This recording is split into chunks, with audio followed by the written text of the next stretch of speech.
Boa noite a todos. Que a paz do Mestre Jesus nos envolva. No exórdio de hoje, eu vou pedir licença a todos para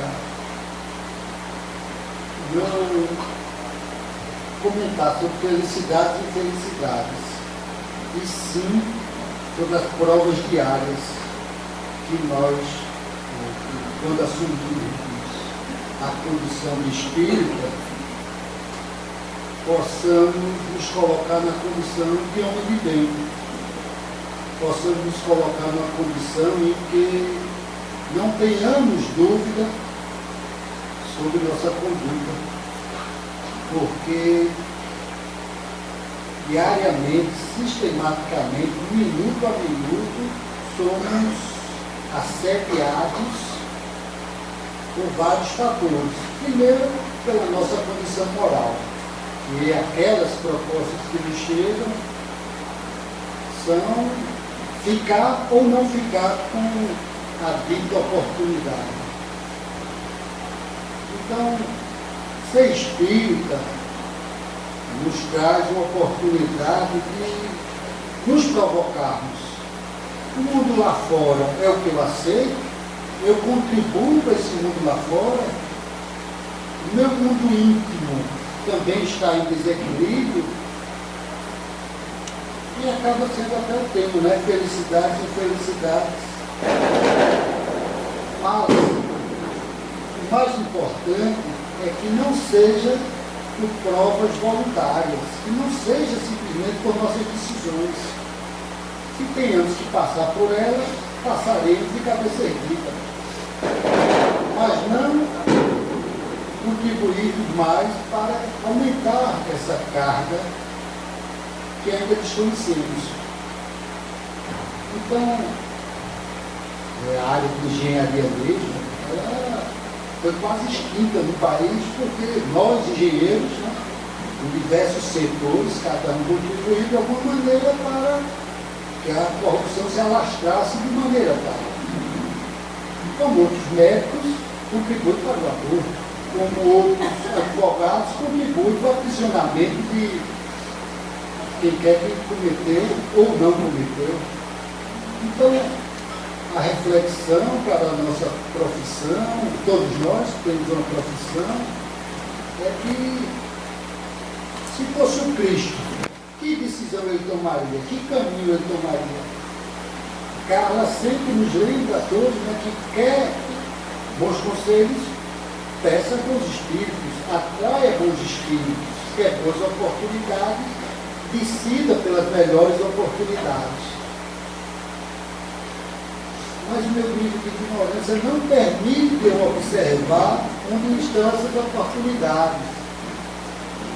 Elas estão hoje, para mim, na paciência, na tolerância, no ouvir e não revidar,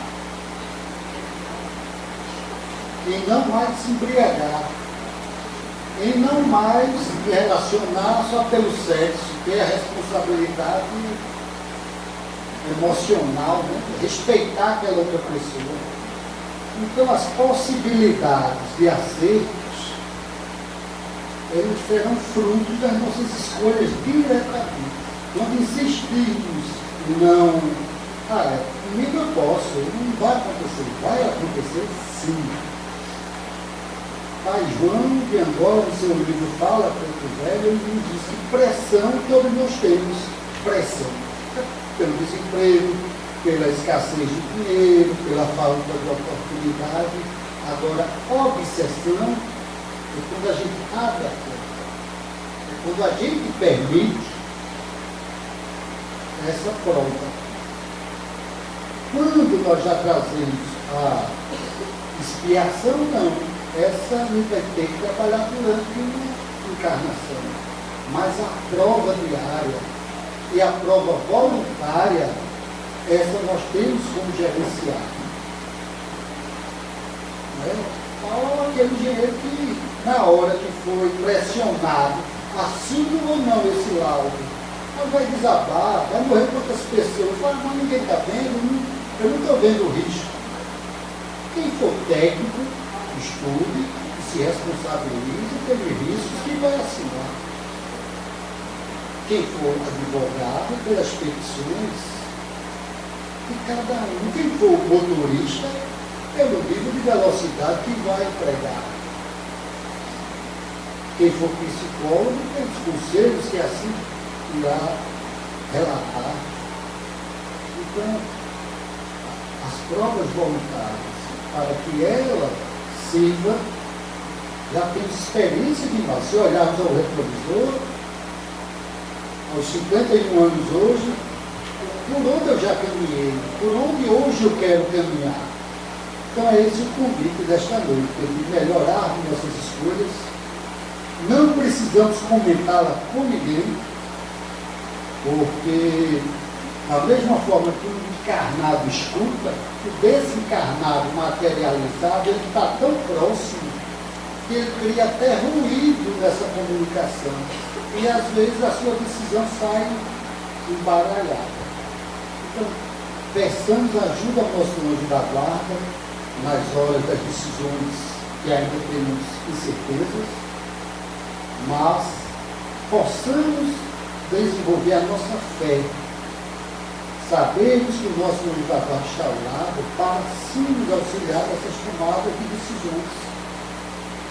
É um termo muito empresarial, é um termo de gestão, mas nós somos nossa própria empresa. Nosso espírito vem provando decisões em cada reencarnação. Então precisamos melhorar, ter os escolhos, o que realmente me faz feliz.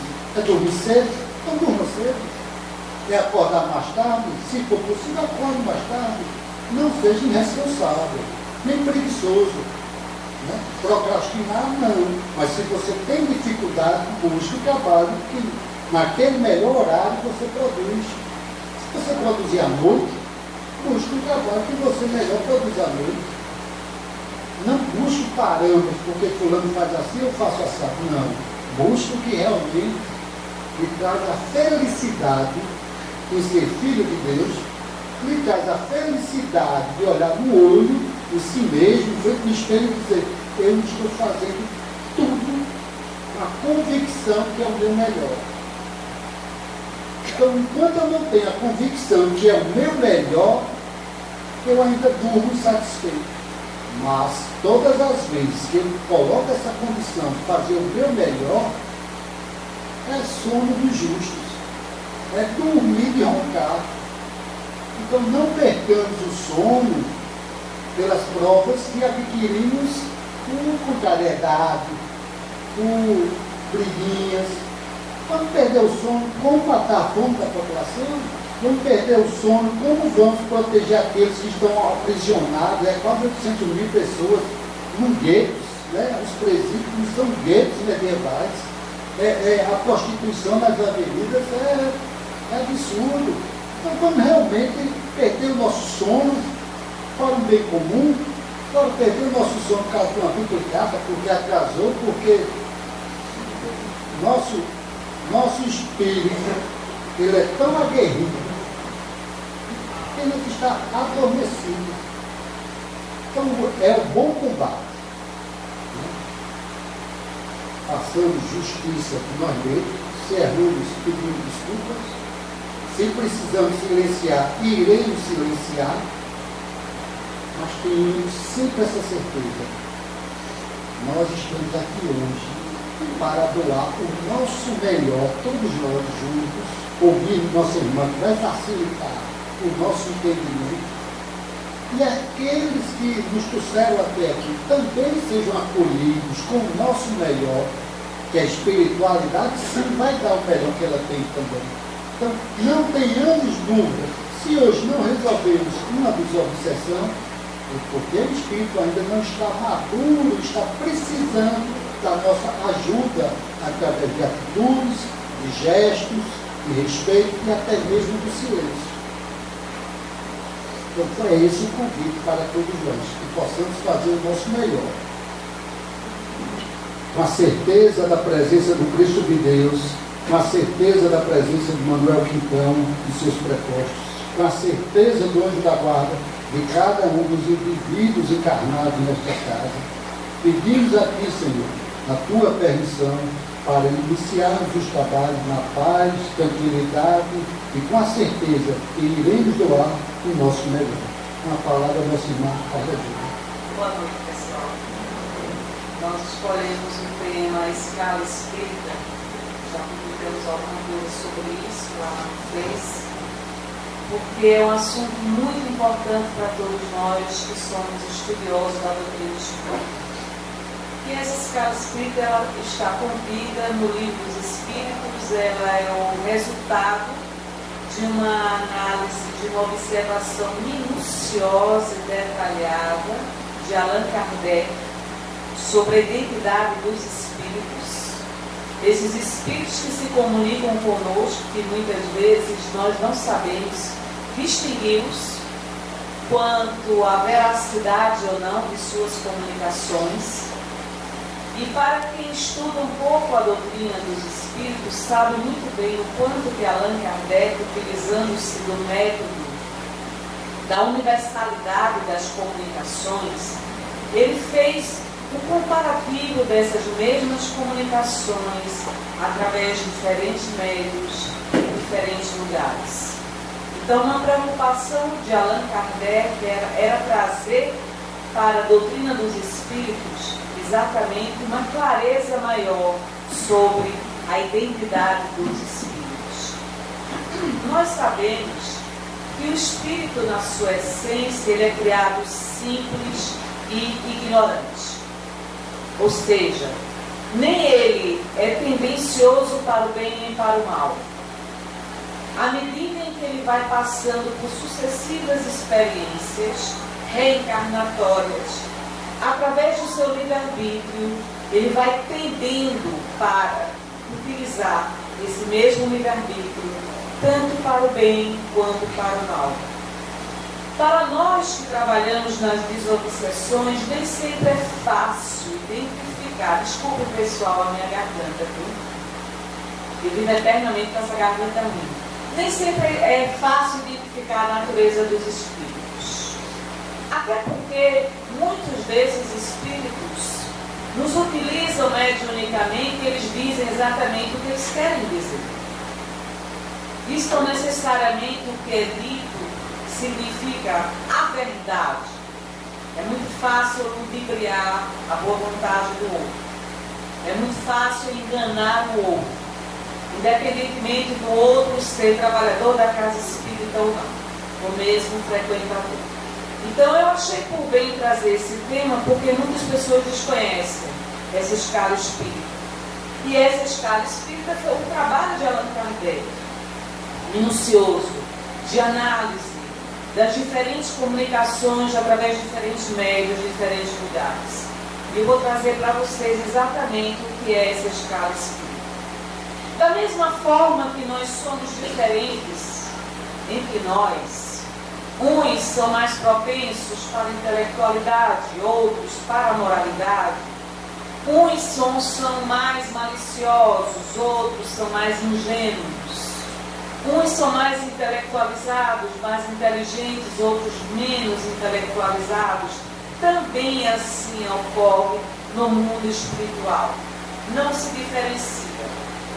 Muitos de nós achamos que na morte, ao retornarmos ao mundo espiritual, nós iremos recordar todas as nossas reencarnações, todo o nosso passado reencarnatório. E não é assim. Precisamos da reencarnação com o objetivo do progresso moral e intelectual. Precisamos evoluir não apenas na intelectualidade, que é o caminho mais fácil, mas no caminho da moralidade.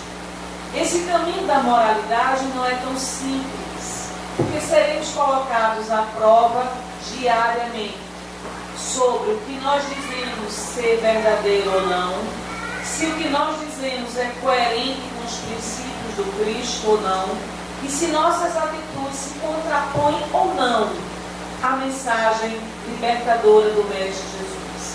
Nós somos colocados à prova, assim como os espíritos também. Por isso que se recomenda aos médiuns que eles estudem a doutrina dos espíritos antes de desejarem ingressar numa desobsessão. Eu não sei identificar os espíritos, mas eu desejo ser instrumento da espiritualidade superior. E a coisa mais fácil do mundo é o espírito mistificar o médium, pela própria ignorância do médium acerca dos mecanismos da mediunidade, que propicia a ele entrar em intercâmbio mediúnico. Se eu não conheço a ciência universal dos espíritos, como é que eu desejo me relacionar com os espíritos, com o discernimento, com a prudência, distinguindo, identificando a natureza desses espíritos? Me falta conhecimento, me falta experiência, mas eu desejo estar trabalhando na sua obsessão. Eu desejo incorporar meu guia espiritual, o mentor espiritual Manuel Quintão. Eu desejo ser o instrumento mediúnico através do qual André Luiz possa se comunicar através de mim. Veja, isso é uma ingenuidade muito grande no campo mediúnico. Se eu não conheço a ciência universal dos espíritos, que foi ditada pelos espíritos, esta doutrina dos espíritos, como eu desejo me comunicar com os benfeitores espirituais, quando não apresento o material necessário para que os benfeitores me utilizem mediunicamente? Se o conhecimento é necessário na área mediúnica, a moralidade também é necessária na área mediúnica. Se eu estou na zona da estagnação evolutiva, eu estou na contramão da lei do progresso, que é uma das leis universais fundamentais.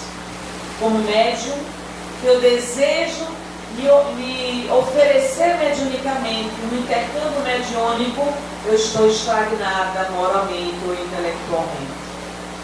A estagnação moral e intelectual no campo mediúnico compara-se-ia à enxada que enferrujou, ao óculos que quebrou, à água que se estagnou e que não oferece utilidade nenhuma.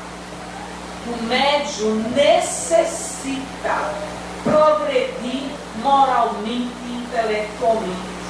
Não é apenas o desejo, é a necessidade. Se eu estou na zona da estagnação moral e intelectual, estou prestando desserviço à doutrina dos espíritos. Estou falhando mediunicamente. E é muito fácil a falência mediúnica. Por que é muito fácil? Porque o médium se torna o principal obstáculo ao intercâmbio mediúnico. É a minha descrença, a minha dúvida, minha insegurança, meus receios. Eu não confio no meu guia espiritual, nos trabalhadores que assistem o trabalho mediúnico.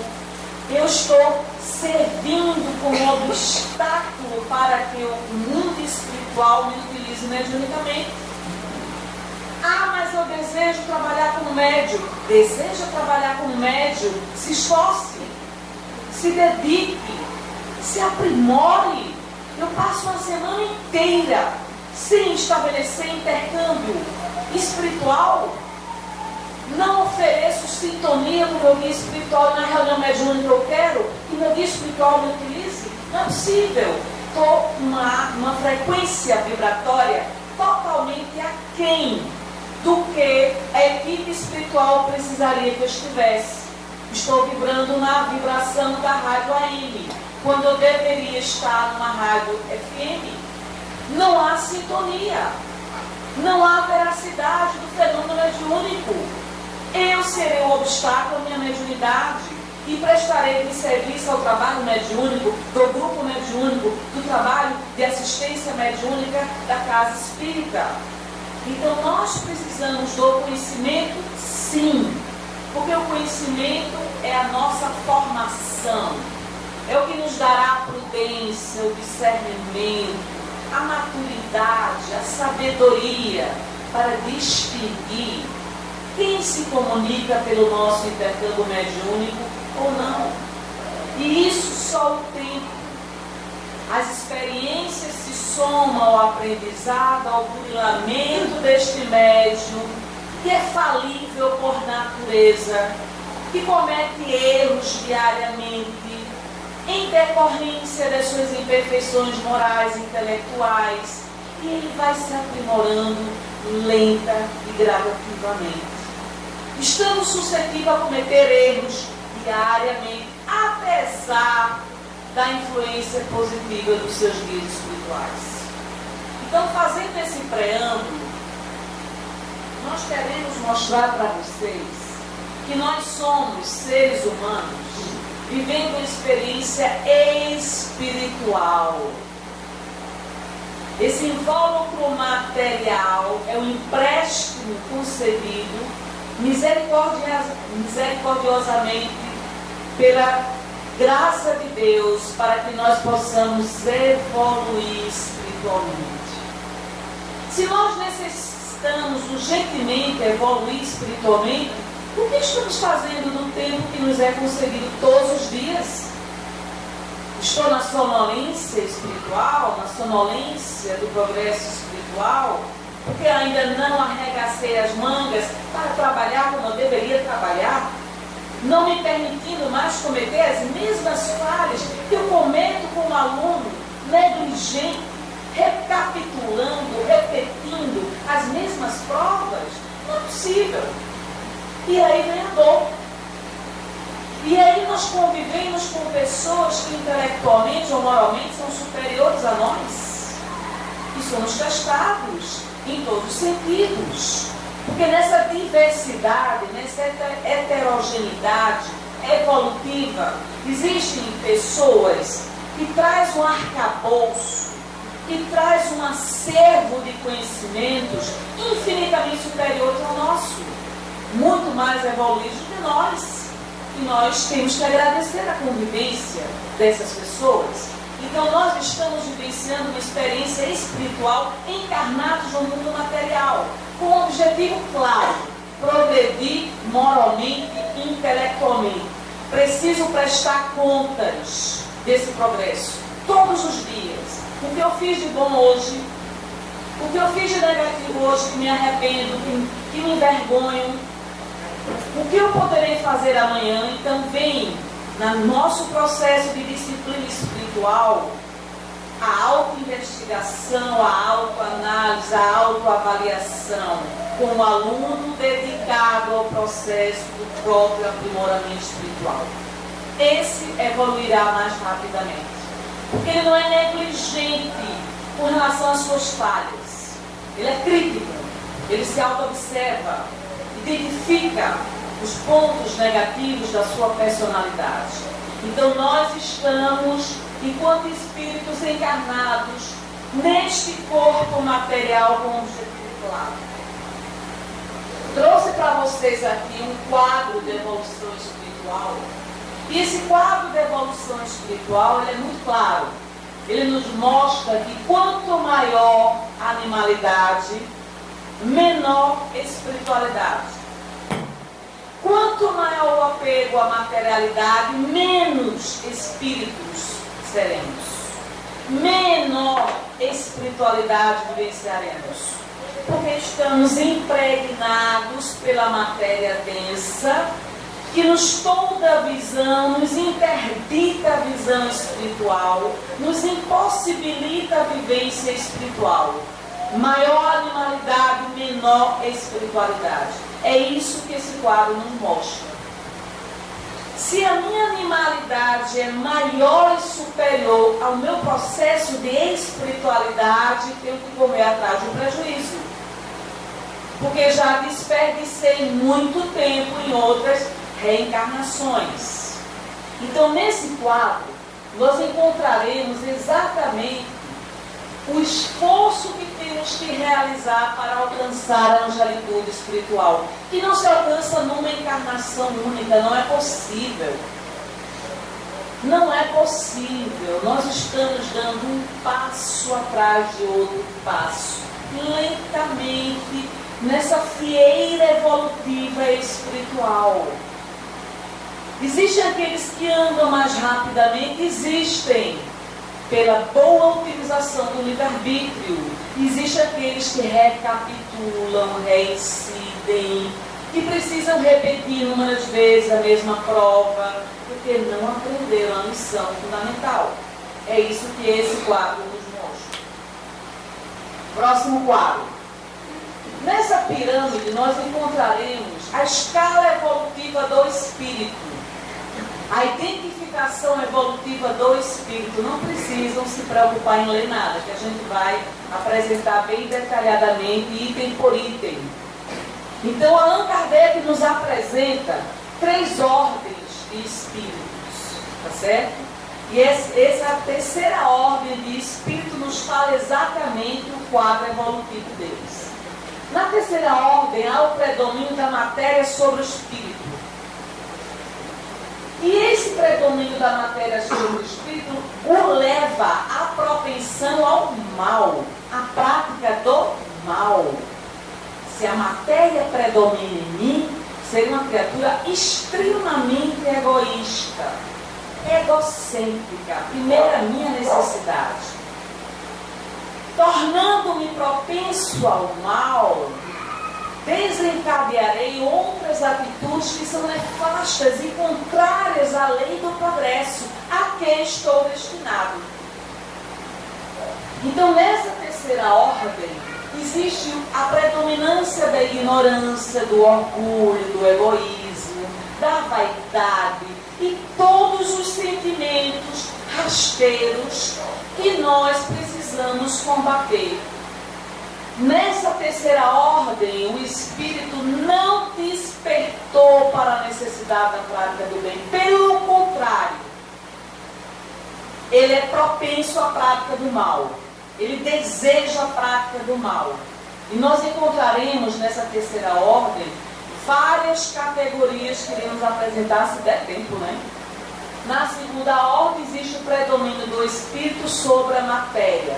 Consequentemente, se o espírito predomina sobre a matéria, ele está propenso à prática do bem. Ou seja, hierarquicamente, do ponto de vista espiritual, aqueles que estão enquadrados na segunda ordem são muito superiores àqueles que se enquadram ainda na terceira ordem. Na primeira ordem são aqueles espíritos puros que nós estamos longe ainda de alcançar. Trouxe para vocês aqui um resumo de sentimentos tanto positivos quanto negativos que todos nós poderemos sentir nessa mescla da tipificação da escala espírita. E aqui tem justiça, avareza, paciência, orgulho, bondade, confiança, pessimismo, raiva, perdão, inveja, maldade, briga, tristeza e tantos outros sentimentos. Vejam, em graus variados, todos nós compartilhamos desses sentimentos.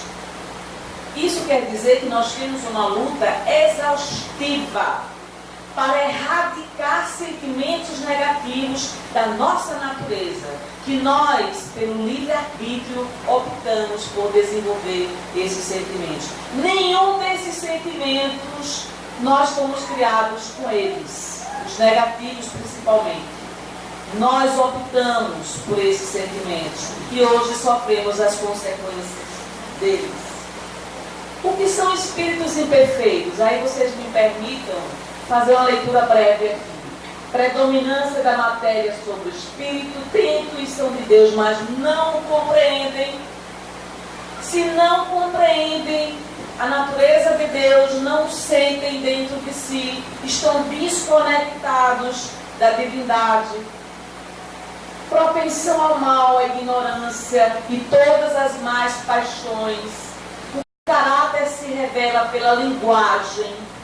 Os espíritos imperfeitos não conseguem ludibriar tão facilmente assim as criaturas que são sábias e prudentes do ponto de vista da maturidade espiritual.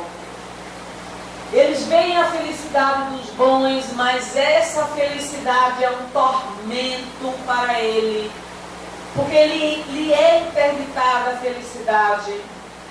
E ali eles têm, muitas vezes, o ódio, o orgulho, a inveja dessa felicidade que não conseguem vivenciar. A inteligência pode aliar-se à maldade ou à malícia. Ser tipificado na categoria do espírito imperfeito não quer dizer que você não seja inteligente. Pelo contrário, muitas vezes você é muito inteligente, mas você usa da pior forma possível a sua inteligência. Conservam a lembrança e a percepção dos sofrimentos da vida corpórea no mundo espiritual. Então sentem sede, sentem fome, sentem frio. Não suportam os sofrimentos que são atrozes, decorrentes da própria invigilância e da maldade, da perversidade que eles praticaram na sua última encarnação. Sofrem no além a consequência dos desatinos que praticaram aqui no mundo material. Espíritos impuros, quem são eles? São inclinados ao mal, que convertem o objeto de suas preocupações. Dão conselhos pérfidos, se satisfazem em ver a derrocada moral do outro, atuam como obsessores desejosos que nós soframos tanto quanto eles sofrem, não desejam o nosso bem, desejam a nossa derrocada moral espiritual. Esses espíritos imperfeitos, eles são considerados exatamente pela discórdia, a desconfiança, o desejo da prática do mal. Aferram-se às pessoas de caráter fraco, sugestionam determinadas condutas indevidas, fazem com que as pessoas cometam desatinos, se viciem nos diversos tipos de vícios que nós vivenciamos aqui no planeta Terra, e o prazer deles é verem o mal predominar.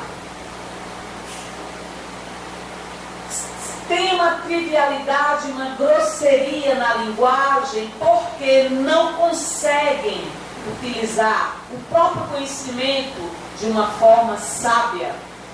E para o doutrinador, que é muito experiente na reunião mediúnica, ele identifica quando o espírito é extremamente grosseiro, leviano, perverso.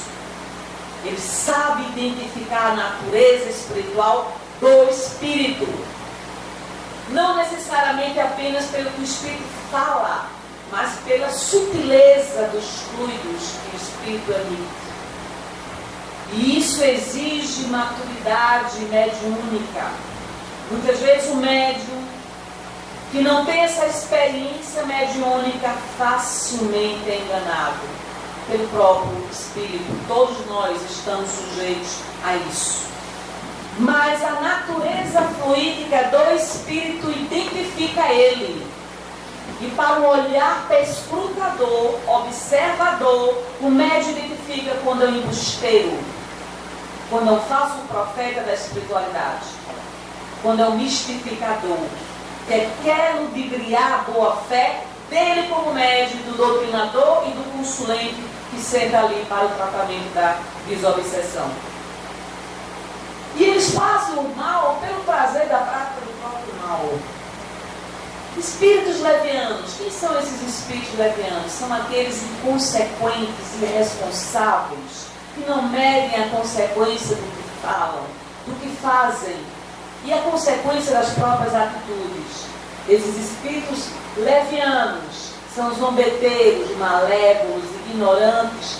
Tudo respondem, independentemente de saberem ou não o que está sendo perguntado a eles. Não medem a consequência do que estão a fazer. Comprazem-se em causar pequenas contrariedades, em pequenos prazeres, em fazer intrigas e maliciosamente induzir ao erro, as mistificações e as espertezas. Esse é o escolho para nossa trajetória mediúnica. O médium que disser que nunca foi enganado mediunicamente, eu não acredito. Todo médium passa por processo de mistificação. Todo médium passa pela decepção mediúnica. No meu caso, com 18 anos de idade, se apresentava um espírito, dizendo-se André Luiz Emmanuel, E ele ainda dizia com sutileza: não apresente a comunicação aos demais. Por quê? Porque ele não desejava ser descoberto. Aquilo foi doloroso para mim, claro que foi naquela época. Eu não conhecia, como eu deveria conhecer, o livro dos médiuns. Comecei no desenvolvimento mediúnico muito nova, 16 para 17 anos. Com 18 já estava dando consulta e trabalhando nas obsessões. Claro que eu ia passar por escolhas, claro que eu ia passar por dificuldades mediúnicas. Não que não passe hoje, mas naquela época foi muito mais grave do que hoje. E tudo isso serviu de aprendizado. Não entre na educação mediúnica sem estudar o livro dos médiuns. Não deseje trabalhar mediunicamente sem conhecer a doutrina dos espíritos. Você não está preparado para isso. Você não tem conhecimento suficiente.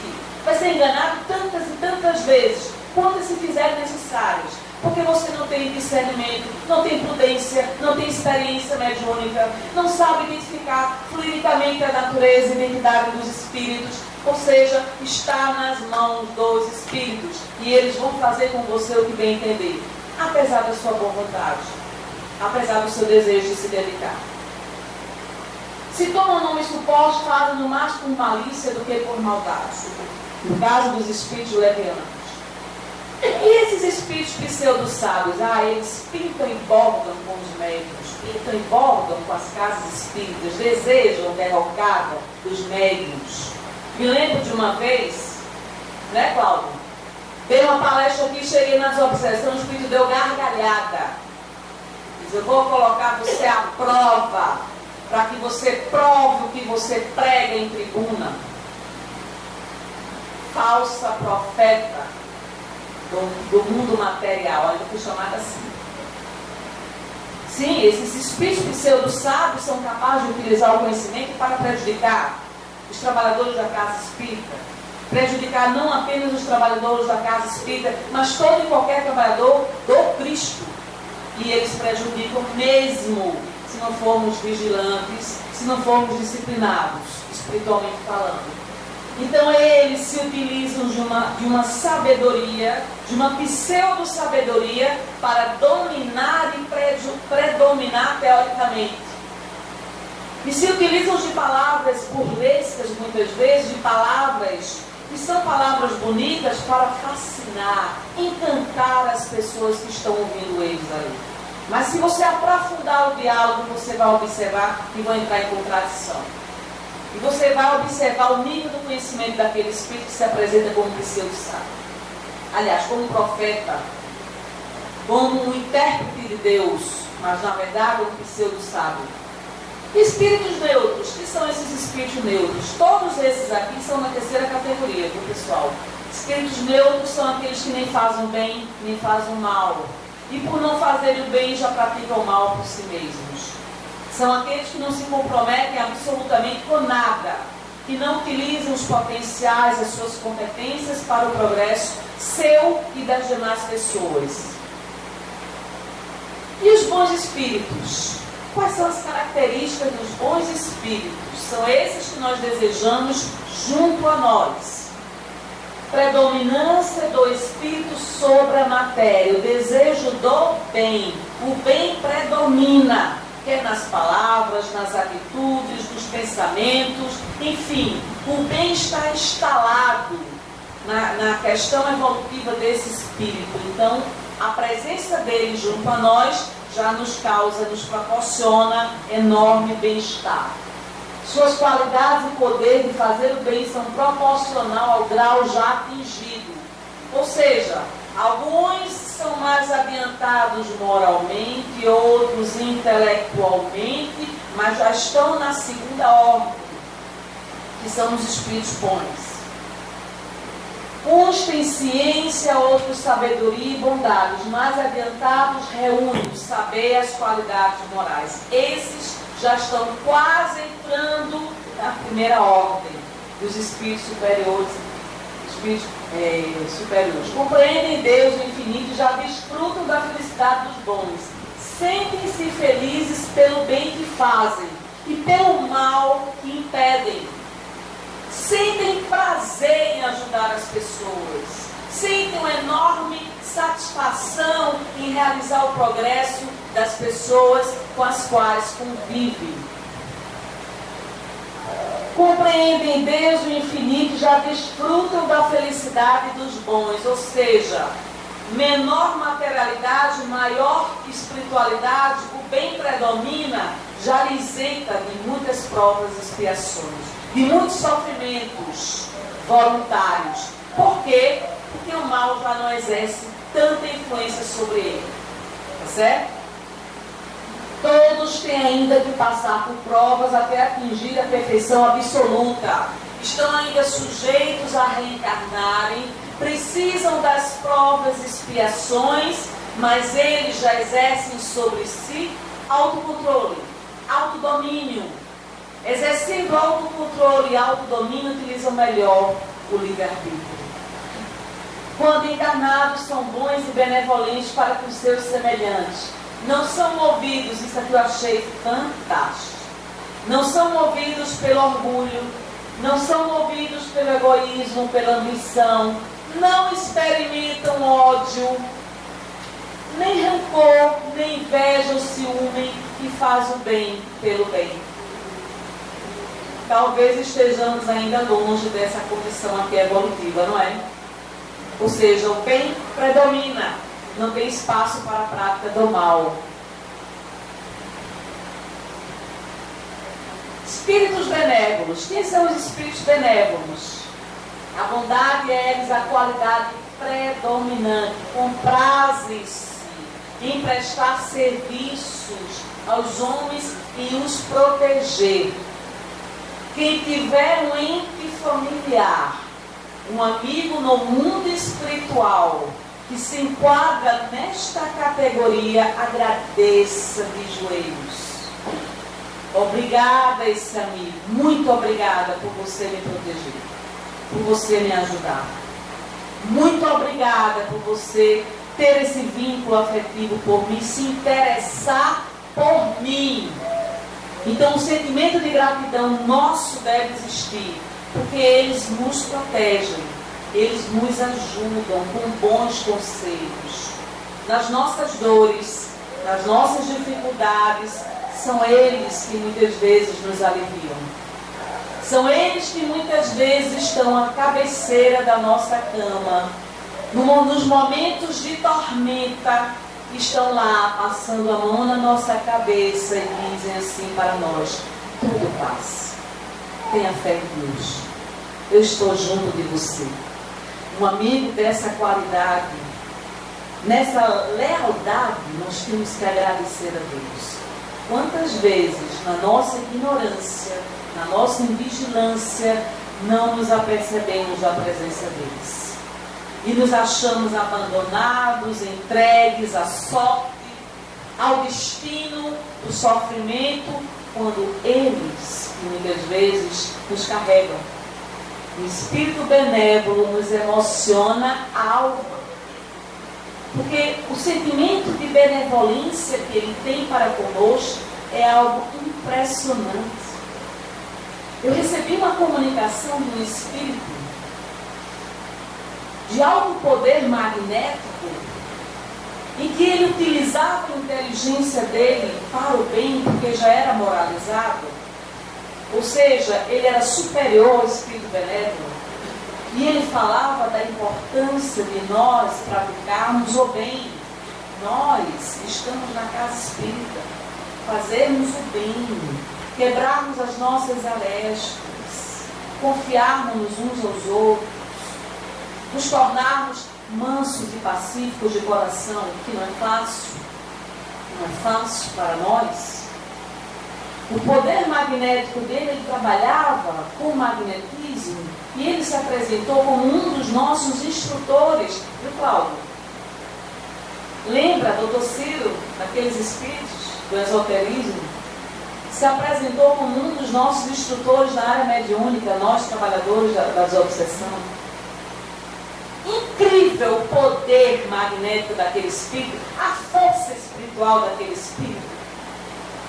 É impressionante a capacidade que ele tinha de utilizar a inteligência, a moralidade para nos incentivar à prática do bem. Como não agradecer um espírito desse? Não é possível. Nós temos que ter um sentimento de gratidão enorme por esses espíritos que nos protegem, nos amparam, sussurram em nossos ouvidos: tudo passa, não se preocupe, não se angustie, tenha confiança em Deus. Você é filha de Deus, você é filho de Deus, você vai ser ajudado no momento certo, estamos aqui para lhe ajudar. Nós temos que ter confiança nesses espíritos benévolos. Me emociona até falar deles. Espíritos sábios, quem são os espíritos sábios? São aqueles propensos à ciência, são aqueles não necessariamente voltados à moralidade, mas utilizam o conhecimento da ciência para utilidade pública. Não há predominância do mal neles, pelo contrário, eles querem fazer o progresso material, o progresso do meio ambiente. São espíritos sábios. Quem são os espíritos de sabedoria? Vejam, tem diferença entre espíritos sábios e espíritos de sabedoria? Tem. Os espíritos de sabedoria são superiores aos espíritos sábios. Por quê? Porque é a junção da moralidade com a intelectualidade. Não apenas alcançar o patamar da excelência da ciência, mas também estão alcançando o patamar da excelência da moralidade. E aí a gente se lembra num sentimento de imensa gratidão a Allan Kardec, porque Allan Kardec era a prudência encarnada, um homem de alto poder intelectual, de uma inteligência descomunal a serviço do bem, um coração generosíssimo, que utilizava a sua renda, praticando a caridade, ajudando as pessoas, os famintos, junto com a sua esposa. Quem não assistiu o filme perdeu, sobre a vida de Allan Kardec. Não era para qualquer um ter essa missão grandiosíssima como Allan Kardec teve. Poderia ter falhado, poderia, mas não falhou. Era humilde de coração. Não se apropriou da doutrina em benefício próprio, enaltecendo-se na personalidade de homem, mas colocou o mérito da doutrina nos espíritos, ao contrário de alguns médios que os secundaram no trabalho de investigação, de avaliação das mensagens mediúnicas, que desejavam se apropriar do mérito que não pertencia ao médium, pertencia ao Cristo de Deus e à falange do Espírito de verdade. Então vejam quantas nuances a vida de Kardec teve para o nosso aprendizado. Esses espíritos de sabedoria trazem qualidades morais de ordem mais elevada que constituem o seu caráter. Para nós são exemplos, foco de luz a nos iluminar. Eu tenho que aprender com esse espírito que está lá nos secundando, nos ajudando, que apresenta-se na qualidade de guia, de mentor espiritual. São dotados de uma capacidade intelectual que lhes permite um julgamento reto sobre os homens e as coisas, e nem por isso julgam. E os espíritos superiores? Os espíritos superiores estão além dos espíritos sábios, os espíritos de sabedoria que nós citamos agora. Os espíritos superiores são aqueles que reúnem ciência, sabedoria e bondade. Sua linguagem só transpira bondade e benevolência, sempre digna, elevada, por vezes sublime. É uma linguagem que faz com que você se ajoelhe diante da presença dele. Sua superioridade os torna mais que os outros aptos a nos darem as mais justas noções sobre as coisas do mundo incorpóreo, dentro dos limites do conhecimento permissíveis ao homem. Eu me lembro que uma vez, quando eu Ciro lá, numa reunião que nós fizemos, se apresentou um médium que foi muito famoso. E aí eu fiz uma pergunta a ele, e perguntei o seguinte: como eu devo falar em público? Eu tinha muito medo da falência da oratória, muito medo. O que eu devo falar em público? Como eu devo falar em público? Olha a resposta: fale com uma professorinha que ensina as lições que as crianças precisam aprender. Entenderam a mensagem? Professorinha, simples, fale com humildade, com simplicidade, não queira impressionar, não queira ser maior do que você é. Você está numa missão divina. Falar em nome do Cristo, falar em nome da doutrina é divino. E é uma alta responsabilidade, porque muitas vezes estamos falando aquilo que nós não fazemos. Fale com amor para as pessoas. Entenda que essas pessoas não necessariamente são inferiores a você, pelo contrário. Muitas delas são infinitamente superiores a você que está fazendo uso da palavra. Você terá muito a aprender com elas, mas seja digna da oratória, que é um tipo de mediunidade que lhe foi concedida. Nunca esqueci esse conselho.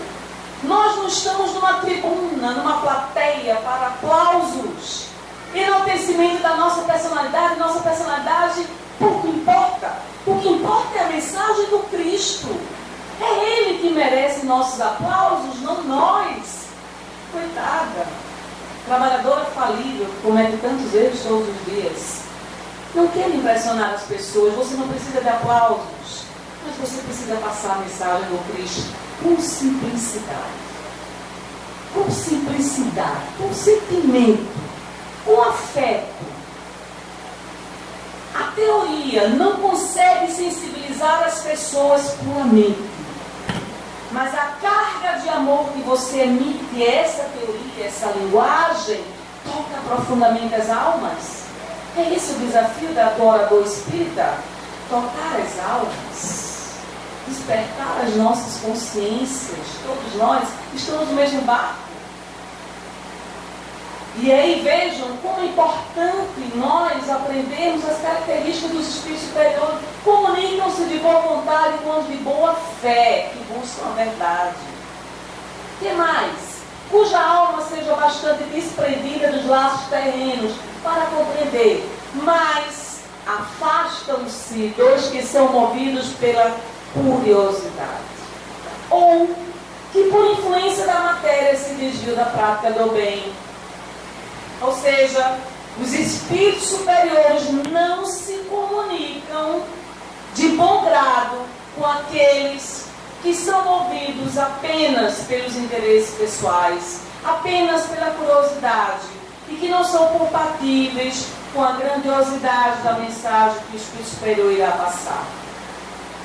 Então, nós muitas vezes desejamos que os bons espíritos se utilizem de nós como médiuns, e não nos preocupamos em fazer por merecer a presença dos bons espíritos. Desses espíritos superiores que, vez por outra, se comunicam nas nossas reuniões mediúnicas. Vocês já viram uma casa espírita que não tem comunicação mediúnica? Não é possível. Como é que podem os espíritas ter medo da comunicação mediúnica? Há muito tempo atrás, o doutor Círio me disse: você está enterrando sua mediunidade. Né, Cláudio? E você? Você está enterrando sua mediunidade. Por que eu estava enterrando? Medo de ser mistificada. Medo de ser enganada pelos espíritos. Eu não posso bloquear essa mediunidade, mas eu tenho que utilizá-la com prudência, discernimento. Mas enterrá-la, não. Então nós temos que nos colocar a serviço da equipe espiritual, sim. Por isso que, quando chegamos numa reunião mediúnica e que a nossa mente está um turbilhão de pensamentos, emocionalmente estamos desequilibrados, o que acontece com o fenômeno mediúnico? Não acontece. Não acontece. Muitas vezes é o médium falando pelo espírito. Está na frente do espírito, coloca-se na frente do espírito. Não há fenômeno mediúnico, há animismo. E o que é o animismo? É o médium ocupando o lugar do espírito, utilizando-se de palavras que o espírito não diz, para poder encantar ou impressionar positivamente. Sintonia, sintonia, sintonia. Sem sintonia não há fenômeno mediúnico. Sem sintonia não há fenômeno mediúnico. Por isso que não é fácil ser médium. Não é fácil ser médium. Quando excepcionalmente encarna na Terra, vejam, excepcionalmente os espíritos superiores encarnam na Terra. Vem cumprir missão de progresso. Então, oferecem-nos o tipo de perfeição a que pode aqui aspirar a humanidade. Então, nós encontraremos uma Madre Teresa de Calcutá, uma Irmã Dulce, Gandhi, um Martin Luther King, líderes mundiais que se diferenciam de todos nós pela capacidade de influenciação, pelo exemplo. E aí é como se nós estivéssemos bebendo uma água puríssima e cristalina. E o tempo, a passagem deles é muito rápida. Por quê?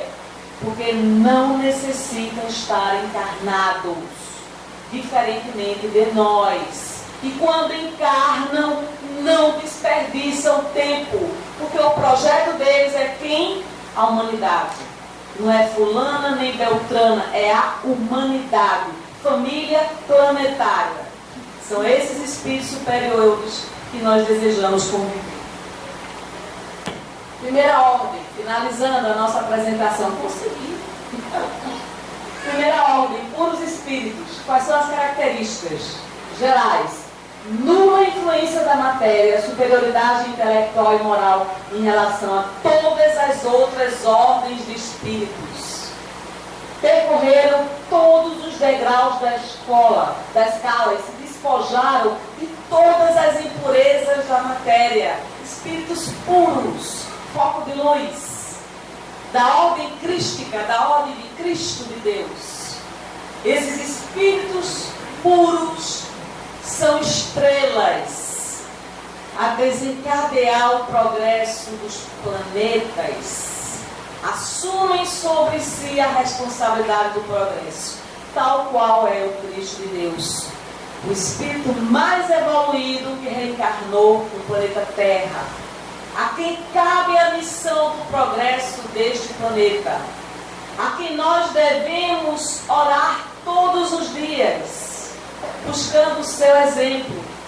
E aqui eu sugiro que vocês assistam a série da Netflix Maria Madalena, onde novamente o Cristo de Deus se apresenta em várias passagens, numa mansuetude, numa pacificação, num amor que transcende a nossa compreensão, que dificilmente nós compreenderemos pela nossa distância moral e intelectual, mas ele serviu de iluminar para todos nós.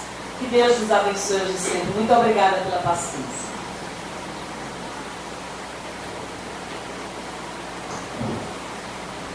Agradecemos a Deus, a Jesus, a nossa irmã Carla também por ter facilitado para todos nós o entendimento, mostrando a necessidade do estudo para que possamos melhor compreender com quem andamos.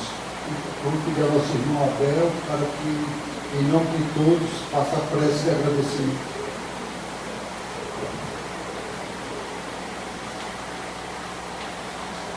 Boa noite. Convido a todos nesse momento a que fechemos nossos olhos e elevemos nossos pensamentos a Jesus. Amado Mestre Jesus, espiritualidade do Centro Espírita Manuel Quintão presentes aqui nessa noite, nós agradecemos grandemente a oportunidade de estarmos aqui nessa noite com o aprendizado de nossa irmã Carla Júlia e nosso irmão Romero, todo esse banquete de informações. Ajuda-nos, Senhor, a colocar em prática todos esses ensinamentos recebidos nessa noite. E para essa semana que se inicia, auxilia-nos, Senhor, a atravessarmos os obstáculos que a vida sempre coloca em nossa vida como prova e como ajuda para o nosso crescimento espiritual. E que encaremos essas provas com humildade, serenidade e muita sabedoria. E que assim seja.